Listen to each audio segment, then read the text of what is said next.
Everybody wants a blast of magic, magic, magic, magic, magic, magic. Look up the magic in me. Welcome back to Bob's Magic Emporium. It's time for Magician 101, the show for all magicians. I love this show. I love answering questions. Before we get to the questions this week, though, remember to post your questions down below for next week. We got a ton of questions this week that were about what are your thoughts on these products. So, remember, you don't have to just ask about products. You can ask about performing magic and, you know, something about my performing, your performing. I want to get a couple more questions for next week because we've only got about 3 questions. So, a little bit more than 3, but you'll see in a minute. Also, about last week, sorry, I was super busy. I didn't have time to film Magician 101, so that's why Terry Wrinkle-Noggin stepped in and helped out last week. He's actually a reporter for a TV news station, so where he lives out in California. He flew out here just to help me, and also he was on vacation here in DC too. But he's a news reporter. He doesn't know about magic, so if he didn't answer your question in great detail or he missed something that you wanted him to hit on, repost your question down below and say what you want more detail on, and I'll give it an official answer next week with more detail if there's something that he didn't cover in his question. And one other thing, too. Happy Halloween to all of you out there. Halloween is tomorrow. Hope you have a safe and happy Halloween, and make sure you go trick-or-treating and get lots of candy. And kind of a little tidbit of information, because you can never know too much. Halloween is not just Halloween. It's also International UNICEF Day. October 31st is International UNICEF Day, International Caramel Apple Day, International Tell a Knock Knock Joke Day, International Candy Corn Day, and International Magic Day. So it's not Halloween is not just Halloween. It's also all these other kind of international events as well. And you can check out a website called BrownieLocks.com. They post calendars for each month with what each day of the month if there's a special holiday on it. Because there's a lot of holidays you may not know on this Brownie Locks calendar. You might look at this and be like, well, I didn't know they had a holiday for that. So you can take a look at that. All right. So we only got a few questions this week, but there's some good ones, and most of these questions, I don't own any of these products that everyone's been asking about, but I have done some research, except for one of the products. I have it right here. I'll talk about that in a moment. Let's start first with 5555 Trumpet. It says, do you recommend Danny Archer's 3-ball routine? All right. I don't have this product, but I did take a look at the demo of it, and it looks kind of cool. The premise of it is, if you don't know what this 3-ball routine is, kind of like a coins across routine, where you put 3 balls in this hand, and then you do kind of a little wiggle or a shake, and then all 3 balls end up in the other hand. So it looks really cool, kind of like a coins across routine kind of deal. In watching it, I thought, you know, it's not really going to fit my style. So if I was to buy it, I wouldn't, because it wouldn't fit my style of performing. With that being said, however, it does not mean that because I said, oh, I'm not going to buy it, you should go out and get it. It doesn't fit my style, because I don't do a lot of the ball manipulation kind of things. I don't do like multiplying balls where you have the ball in between your fingers and then you shake and there's another one in between these fingers. I don't do that kind of routine. It doesn't fit my style. But if it looks like it fits your style, take a look at the demo. And again, as I've always said, for products that I don't own, read product reviews of it. Go to, like, you know, Magic Geek or Penguin Magic or Elmwood Magic and read the customer reviews and see what real working magicians have to say about that product. I don't know if Magic Geek or any of those places sell the 3-ball routine, but that's your job to go out and take a look at the and do some research. But the routine looks cool if you do a lot of ball stuff in your show. I don't think, even if you just did that routine, I wouldn't justify putting it in your show unless you had some reason to bring out these balls or something. I don't know. But, I mean, like I say, I try to work everything and have a kind of a premise as to why I'm using these random props. Like when I do a sponge ball routine, you know, I kind of justify it by having some reason to have these random sponge things that nobody's ever seen before. When I do Angry Birds, that, I don't have a justification for doing that. I just talk about I love the game Angry Birds, and then I bring out the birds from the game.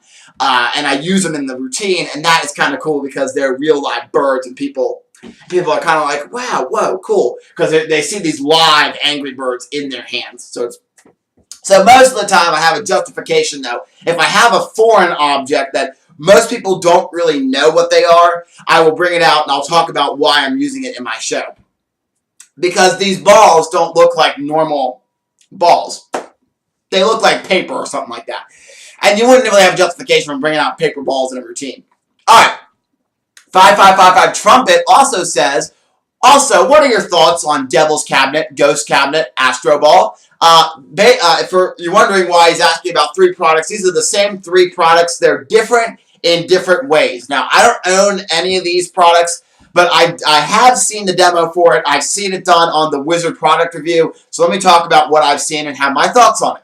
So basically what it is you have this cabinet. It kind of looks something like this little guy here. It kind of had like the Last Chance briefcase. It kind of is a red cabinet with a handle. Sometimes it's red, sometimes it's black, whatever. But it's a cabinet with a handle on it. You have a ball on one side of this cabinet, and there's a line down the middle, so you have a ball, and you have a vase or a glass on the other side. And there's like some kind of something in the middle to separate the two, whether it be a line or something. And then you close up this cabinet, and you have another glass and another same-looking ball sitting right out front. You drop the ball in the glass, and then you open the cabinet, and amazingly, the ball is inside the glass, inside the cabinet, which you have not touched until you've opened it back up. Wizard product review did the, I want to say it was the Astro Ball review on a previous Wizard product review probably almost about half a year ago, something like that, and they liked it. I mean, it was actually, I think they were kind of, I can't remember, I think they were kind of split on it. I couldn't find the video, which really upset me. I couldn't find it. I spent a couple hours, I spent about an hour looking for it. But anyways, I think the video, they were split on it. I kind of think the routine looks cool. I mean, when you in my opinion, it's one of those things that has to fit your style to perform. If you're a comedy magician and you do a lot of jokes and one-liners in your show, this is not going to fit because it's something that should be done by a mentalist, in my opinion. So you talk about how you're going to use your mental abilities, your mental powers to put the ball in the glass. Watch, and then you do it out front, and you say, I'm going to train this ball, watch, and then you open it up, and boom, it's the ball is in the glass. So I think if you do a lot of comedy, or if you do a lot of close-up, it's not going to fit. But I think if you do serious on-stage work, whether you're real serious, or you come off as a mentalist, I think that's going to fit your style. Same thing with this guy, the Haunted Timber back here. Again, not going to be good for anybody but a mentalist. So I recommend if you're a mentalist or you do some mentalism in your show, then it might fit your style. But it looks like a really cool trick, but it is kind of pricey too. So I don't know the exact price because I didn't look them up, but I know it's kind of pricey. I know it's close to $100, if not over that. All right, the final question, or final 2 questions this week comes from Jay Brothwick. He says, thanks, boss. What do you think of the fortune teller prediction and silk pedestal cabbie and the spider confetti cannon? Try saying that 3 times fast. I know it's not a trick, but what do you think of it to add to a stage show? Thanks. Okay, first of all, I have the only product this week that you all have asked about. This is the fortune teller prediction. And I talked about this on a previous episode of Magician 101, but I kind of went over it, and I didn't really kind of go over it in great detail. It was when Manny Quezetta asked about stage gags. But this is a really cool trick where you bring out this envelope and it has Italian written on it. And you make up some fake translation unless you know real Italian. But basically, what it does is you get a spectator from the audience. You talk about how you've gone to a fortune teller. You can say last week, you can say a year ago, 10 years ago, 20 years ago, whatever. And the fortune teller's name is Lulu. And she told me not to open this until today. Okay, you make up some phony excuse why you have to open it today, because she told me not to or whatever. And then you get a card freely selected by the spectator, and then you translate the Italian, because she gave me the Italian translation, and basically it states that you get a card selected, you show the photograph in here, and you show the photograph, and you say, is this your card? Look, there's Lulu peeking out right there. Is this your card? And then it's 52 on 1, it's a 52 on 1 gag. You turn it over, and then boom, it's their card. And then the Italian translation goes something like, no si sono applausi, Garla la Cata. And that means no applause, turn the photo over, and then boom. Now, the Wizard Product Review reviewed this I want to say about 2 or 3 months ago. They hated this thing.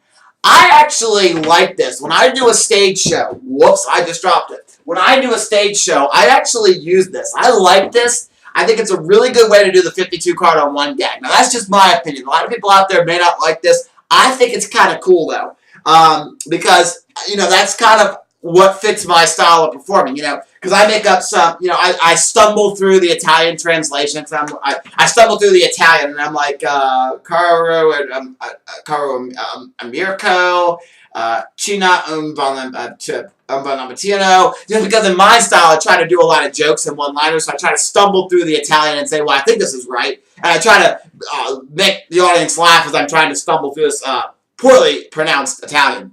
But I think it's a really great routine, and it does get reaction. People go, oh, you know, because when, you know, first of all, they give you the kind of pathetic laugh out of it when you pull the 52 cards out. 52 card on one, they're like, ha ha ha ha ha. And then you go, no, si sono applausi, Garla Licata, turn the photo over, and then you turn it over, and it's this one. Boom, these people just go crazy. And they're like, so I like the trick. I recommend picking it up. This is made by, I don't know why I try to say it, so I don't remember who it's made by. But this is a company that if you type in fortune teller prediction on your favorite magic dealer, a lot of them have this. It's pricey though. It's like $40 for this, which I think is a little pricey, but it's kind of neat. And it's made by this company. I can't remember. They don't have very much stuff out. Basically, they put out giant cards like this. They have some which are like the 4.5 of clubs or the 4.5 of hearts. And there's one which is Vegas birthday or something, or birthday surprise. And that one is where you talk about how you go to Vegas for your birthday and your family surprises you there.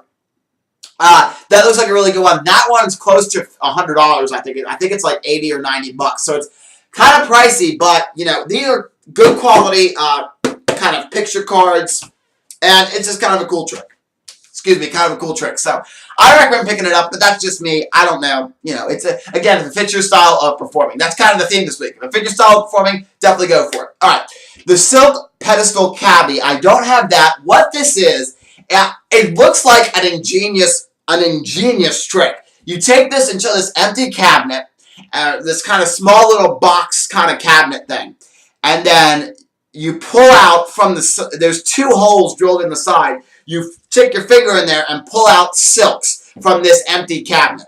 You open it up again, you show there's nothing, you put the silks back in the cabinet, and then you have these two silks which are knotted. And they're small little itty-bitty baby silks. You throw them in the hole, and then you pull out the other side of the hole, and you see the silks are now tied together, the two silks that were untied. It looks like an ingenious prop. Actually, I didn't know about this prop, and it looks like something I may get for my shows. So thank you, Jay, for turning me on to that, because that was kind of cool. I may look into that a little bit more. But I just watched the demo video. I didn't do any kind of really going in depth and looking at the trick, but I did watch the demo video, and you know, you really get a good sense of a trick when you watch a demo for it. But I kind of like it, so I think it might be something worth getting. If you're thinking about getting it, I think it looks kind of cool, but I think it's cool. I think it looks cool. So I can't give you much review on it, but maybe, who knows? You might see it added to the Bob's Magic Emporium in a little bit. You never know. And finally, the Spider Confetti Cannon. The Spider Confetti Cannon is basically a little cannon, and it shoots confetti. That's maybe that's why they came up with the name of it. Now, the reason why it's called Spider, I don't know why. Oh, the company's name is Spider that makes it. Spider has made some ingenious stuff, actually. They make this backdrop thing, and it's it's a Spider Pro X backdrop. And what it is, it's like this metal leg things. You can extend them open, throw a curtain back there. It's a backdrop that is made, that you can make in like 5 minutes. You can assemble it in 5 minutes at your next show. So they made a lot of really cool stuff. The confetti cannon, though, it comes with this little box and a button. So you can put the button on your table or on the floor and push it with your foot. And you push the button and confetti goes boom out of this cannon and flies everywhere.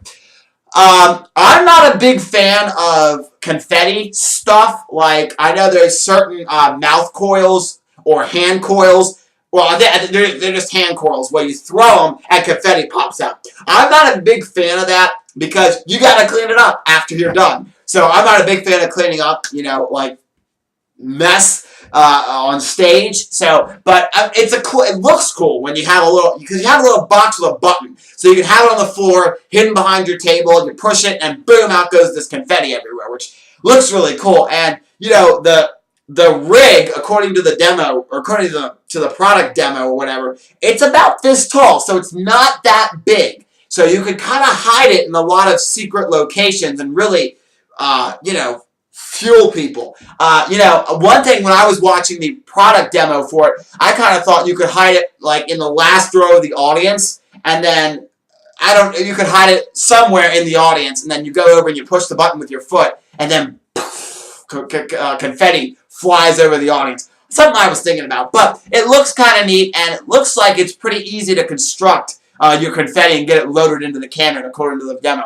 So, you know, it's not something I would do. I don't do enough stage shows to where I do a lot more birthday parties than I do stage shows. So it wouldn't really be practical for me to get. But if you do a lot of stage magic and that's what you do, it looks kind of cool if you want to have a big confetti blast going everywhere.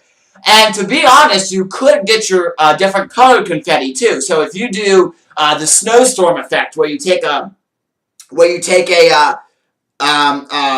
napkin and then you cut it into like a snowflake, and then you just start, and snow flies out of your hands. You could push that confetti cannon and with white confetti in there and shoot white confetti and have even more snow fall, or whatever you want to do.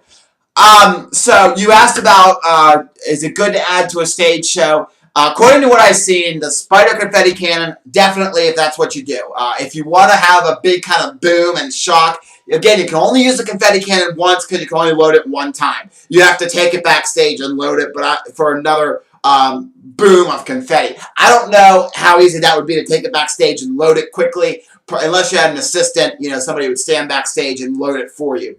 The pedestal cabbie looks like one that probably could be done on stage. I wouldn't say do it in a big stage. Maybe if it's a, you know, like a school stage or something where people aren't back super far, then it might work. And then this is definitely good on stage, the fortune teller prediction. So that's this week's Magician 101. Remember to post your questions down below for next week. I'll give them an answer. And remember, if Terry Wrinkle-Noggin did not go over your question as detailed as you like, then definitely leave it with more, and I'll answer it with more detail next week. Hope you enjoyed, and I'll see you next Wednesday for an all-new Magician 101.